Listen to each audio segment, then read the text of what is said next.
What is up, guys? My name's D3. Welcome back to another Dragon Ball Z Dokkan Battle video. I'm pretty late at covering this, so hope you guys do enjoy it nonetheless. Subscribe if you are new. I think that the banner is actually live, so is that actually useful? Is making this video now actually useful? We're going to find out. Anyways, hope you guys enjoy it, and like I said, subscribe if you are new. We're going to go over the new Frieza cards that were added. There's a couple other things like a Gohan card. Surprisingly, I'm not too interested because it's not that important. But if you guys would like me to, I'll do a separate like 2 or 3 minute video on it. I just don't have it pulled up here, and I didn't want to go digging for it because it's pretty late right now. So the first one we're going to look at is an Evil Deal Frieza Final Form Angel. So I don't know when JP is getting the Super Kaioken thing. They probably simply just won't. Because if this guy's a part of the category, I'd imagine that the tech one is too. The tech Frieza that's from that banner on Global. But that just means that Global will be lit, a little bit more lit, I guess, whenever that banner rolls around here, because those guys could potentially be in this category. So anyways, extreme damage and lowers attack. Category Baby Leader skill. So the Resurrected Warrior Leader skill, 2 key and 20%, no HP. 3 key and attack and defense plus 7 for 50% for 7 turns. Huh. Okay. So extreme damage. Why does he seem like a farmable unit? He seems like a unit that drops on the event. I don't know. That's possible. They have Rare Summon listed here. He lowers the attack too. Tournament of Power Leader skill. Brutal Beatdown. Brutality is what it's called. Prodigies. Universal Most Malevolent. Revival. Strongest Clan in Space. He seems like a farmable card, like on the actual event. Maybe, maybe not. It's possible. But either way, he's not that really that good. But really, he's just there as a unit that people can pull and not feel so bad about pulling. You're really meant to pull him and use him as your leader. Of course, he's not as good as the actual new Frieza that's coming, but use him as your leader, build a team around him, and bring new Frieza as a friend. That's what these guys are for. There's a couple other guys like this that have these baby leader skills for these categories. So not the full-on, 170% and whatever the other one gives. So this guy is actually the one that's used to make the intelligence one semi-farmable. So that means is that this guy's going to be on the banner as a summon unit, not this one innately. You have to pick up the STR Cocoon Frieza as an SR, then Dokkan Awaken that guy through the event to this, and then you can use this to up the SA of the regular Frieza if you wind up pulling that unit. So from here, 2 key and extreme types get HP, attack, and defense plus 40%.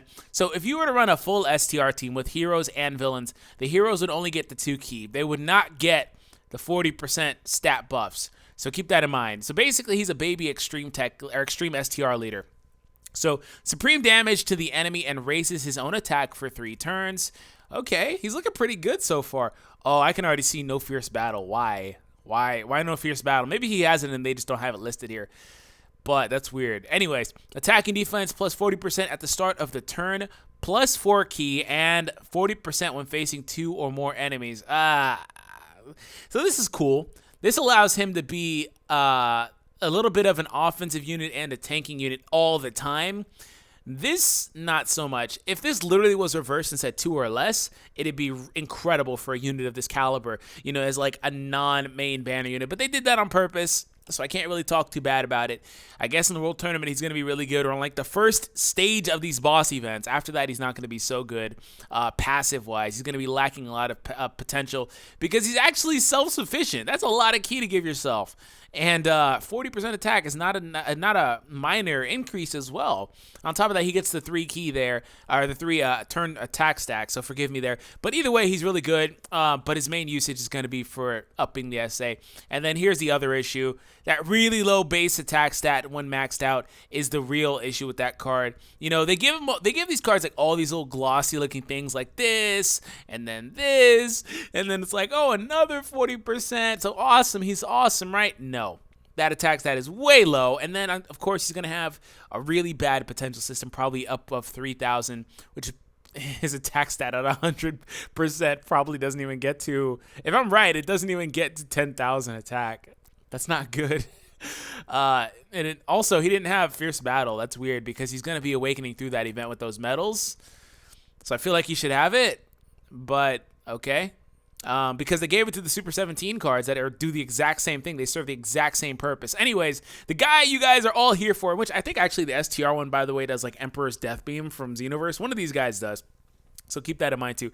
Resurrected Warrior category, 3 key and 130% HP and 170% attack and defense. So he is the opposite of STR Ultimate Gohan as far as the buffs go. Gohan was giving that defense and HP, I believe, 170, and then attack 130, or just HP 170, and then attack and defense 130, something like that.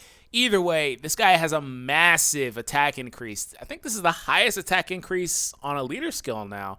On top of that, you can also run mono intelligence type units on the team. They'll just get 3 key and 50%. No, it does not stack. They do not get, if you have an intelligence unit on the team that fits into both category and the second part, it's an or. It does not stack. They don't get 6 key and like 220%. It doesn't work that way. So immense damage on this guy and greatly lowers defense. Ugh. I wish it was attack. I'll always say that because it's a lot better, but I'll take it. It is what it is. So super type enemies lose 15%. This is really good. Super type enemies losing 50% is incredible. That means whenever you take on like a hero event, like for example SS4 Gogeta, Intelligence Gogeta, whatever, they're going to always be at a negative 15% attacks. That's awesome. Now, the problem with this is that allies also lose it. And the funny thing is he's advertised on the banner with SS3 Angel Goku, which obviously means he's in the category, right? It's like you're going to use him, but he's automatically going to come out the box on this team 15% weaker. But it's like it doesn't really matter because he's still going to hit harder on this team than he would on his own tech team, technically, as far as the leader skill goes. Because the leader skill is like, what, 50% attack stronger per leader? So it doesn't actually matter. But it's still funny to me.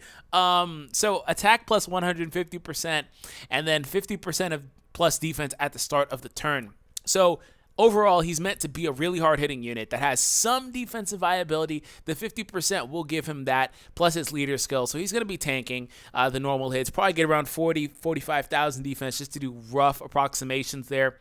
So Prodigy's Universe's Most Malevolent, Revival, Strongest Clan in Space, Brutal Beatdown, Tournament of Power, and Fierce Battle. So Tournament of Power is a new link/category they added. It's a 3-key link. He has Prodigies, which is a cool link, I guess, but doesn't really link too well with most of the units on his team. I'll have to look at his specific category, but it does link with some of the intelligence units.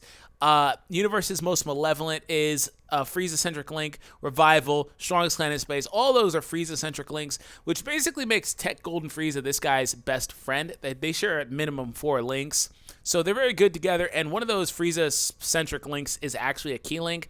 Now, this team is really finicky because LR Majin Vegeta are part of it, Broly's a part of it. I haven't done a video on the actual category, but there are a lot of units that are part of it, but there's not a lot of cohesiveness. For example, I think Intelligence Kid Buu is a part of it, but again, not a lot of cohesiveness, and there's not really a common link across the board. I mean, Revival probably winds up being the most common link on this team if you're running it a certain way, which actually Angel Goku has too, so keep that in mind.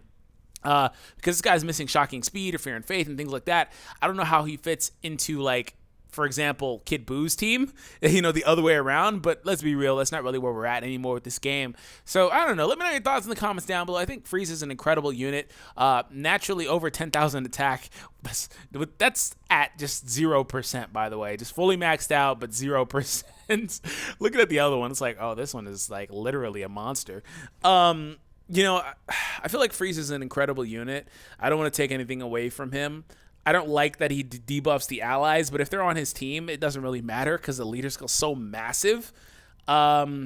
I don't know. I feel like there's a little bit of room for improvement, but that's just me being kind of nitpicky. I do want him to have cohesiveness on his team, and it's like, well, if you're going to throw Majin Vegeta and Broly and Angel Goku and Frieza and then Golden Frieza Tech, it's like that team doesn't work together. It sounds nice, but it doesn't work so good together, right? So anyways, thank you guys for tuning in. Hope you guys enjoyed it. Subscribe if you are new for more content, and I'll catch you guys in the next one. Peace out, guys.